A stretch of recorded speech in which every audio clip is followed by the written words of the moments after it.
In a previous video, I talked about what community property is. Now I want to discuss to you what separate property is. In New Mexico, separate property is property that was acquired generally before a party was married. So for example, if you had a house and you purchased that before the day that you were married, that would be considered your separate property.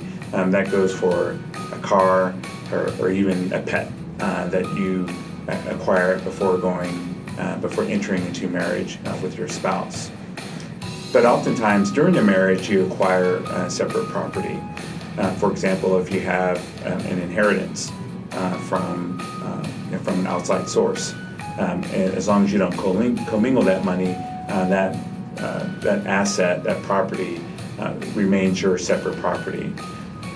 Also, if you receive a gift from another party, that also becomes or remains your separate property at the time that you divide up assets during your divorce.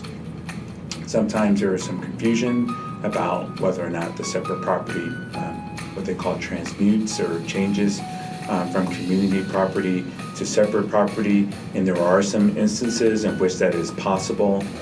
And for purposes of this video, we won't get into that today.